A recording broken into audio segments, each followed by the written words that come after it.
Hi, I'm Chris Atkinson, Program Director for NEXTCAR at ARPA-E. And I'm Rusty Heffner, one of the technical advisors on the NEXTCAR program. NEXTCAR stands for Next Generation Energy Technologies for Connected and Automated On-Road Vehicles. The program kicked off in 2016, and the focus was on cars and trucks that used a range of powertrains, including conventional vehicles with gas or diesel engines, as well as hybrids and plug-in hybrids. Chris, I thought electric vehicles were the future. Why does NEXTCAR focus on this broad range of powertrains? When we embarked upon NEXTCAR in the 2016 timeframe, we realized that the automotive industry, was proceeding along a pathway towards improving vehicle energy efficiency. And that pathway is well understood, increasing the number of hybrid vehicles, increasing the number of fully electrified electric vehicles, and incorporating downsizing of engines, improved use of alternative fuels, and of course, vehicle lightweighting. It occurred to us, however, that there were other elements that were not being considered in terms of improving the energy efficiency of vehicles. Two specifically were vehicle connectivity, vehicles being connected to each other, to the infrastructure, to the cloud, to the world beyond, on the one hand, and vehicle automation on the other hand. The idea behind NEXTCAR was to use vehicle connectivity and the information that is then available to vehicles and increasing levels of vehicle automation to improve the energy efficiency of each and every individual vehicle. That was the motivating idea behind NEXTCAR. There's been lots in the press about automated vehicles in particular. Chris, how is NEXTCAR different from the work that's occurring in Silicon Valley and in Detroit on automated vehicles? The idea behind NEXTCAR was to use the vehicle connectivity and automation as tools. In other words, not to work on those specific issues directly. As you say, Rusty, there's a large amount of work has gone on with respect to vehicle connectivity and vehicle automation, and there's not particularly much that ARPA-E can add to that with a program of limited budget and limited scope and duration. The idea was, however, to use that connectivity and that automation for the greater energy good, if you like. Because as you know, ARPA-E is all about energy all the time. The idea was to use connectivity and increasing levels of automation, not simply to drive vehicles down the road, but to drive vehicles down the road in the most energy efficient way possible. Another thing to bear in mind is that the NEXTCAR program was energy or fuel agnostic. We didn't prefer one fuel over another. We didn't insist that these vehicles be battery electric vehicles or fuel cell vehicles. In fact, what we wanted to see was a broad array, a diversity, if you like, of powertrains. And we ended up seeing that in the NEXTCAR program. We had gasoline as a fuel, diesel as a fuel, electricity, and natural gas in a range of vehicle configurations, from conventional vehicles to mild hybrids, full hybrids, and plug-in hybrids. The National Academies did work a few years ago that shows just how challenging it is to increase vehicle efficiency just through hardware changes. Changes like mass reduction or advanced transmissions or innovative new types of engines.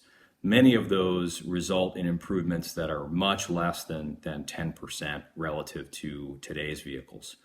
The NEXTCAR goal was a 20% improvement in fuel efficiency, and with very little new hardware. Less than $1,000 in new hardware was allowed for light-duty vehicles.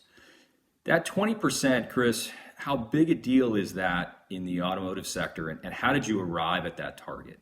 ARPA-E is typically interested in substantial order of magnitude type improvements in energy efficiency.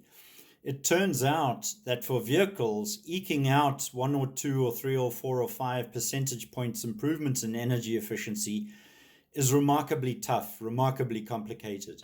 We do know how to improve the energy efficiency of vehicles, downsizing, downweighting, hybridization, and ultimately full electrification.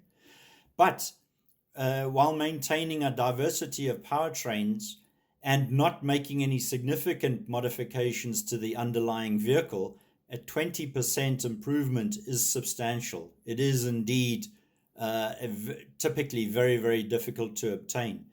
The other thing to bear in mind is that the NEXTCAR results, in many cases, are applicable to a broad array of vehicles, a broad array of vehicle vocations, sizes, light duty, medium duty, heavy duty, operating across a broad array of cycles and operation, city driving, suburban, arterial, highway, interstate driving.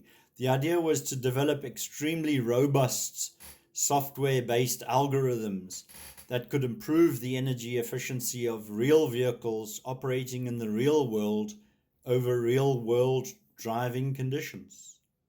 Certainly, the one key to making all of this work is look-ahead information. So the ability for a vehicle to know what's going to happen on the roadway ahead of it. For example, that a traffic light is going to change in a few seconds, or that the vehicle is going to encounter congestion on a freeway in a few minutes. Tell us a bit more about look-ahead information and how it plays into the NEXTCAR technologies. One of the results of the NEXTCAR program that was unexpected was that we found that look-ahead or preview information is remarkably valuable at all time scales. What do I mean by that? If you have information about what the vehicle immediately ahead of your own ego vehicle, as it's called, is doing or is about to do, that offers you significant immediate means to improve the energy efficiency of your vehicle. For example, what we found in the NEXTCAR program was the amount of look-ahead or preview information that any one vehicle had was valuable across all of those timescales. Although, of course, it's more heavily weighted to what's immediately about to happen to your vehicle. In other words, the greatest weighting, the greatest energy efficiency is obtained through seconds ahead, for example, less so for minutes ahead and less so for hours ahead. Let's talk about commercialization. So most of the NEXTCAR teams had either an automaker or a tier one supplier on their team. And the goal is to get these technologies that were developed in the projects into production vehicles at some point in the future. And there have been some commercialization results already. So almost $14 million in follow-on funding has been received by NEXTCAR teams. There are 3 new startup companies that have been created and 17 patent applications or provisional patents so far across the 11 teams. Chris, what else are you seeing on the commercialization front from the NEXTCAR teams? ARPA-E has seen significant movement towards commercialization on a number of the strategies and algorithms and control and optimization systems that were developed under NEXTCAR. There is certainly a range of commercialization potentials for the specific elements of the program that have been developed. And it varies widely. Some are further out than others. Some rely on a greater penetration of these technologies. And some of these algorithms and strategies require just that the single ego vehicle has that capability. So there's a broad array of commercialization time horizons, if you like. Eco-routing, which I've mentioned previously, is probably well suited for fairly rapid dissemination and distribution into the vehicle fleet. It's something that can be incorporated even on legacy vehicles today. The idea being that you can select your route between an origin and a destination even before you start driving the vehicle, based upon the projected energy consumption across a range of specific routes between the origin and the destination. One thing to bear in mind is that any new automotive technology does take a significant period of time to penetrate into the market.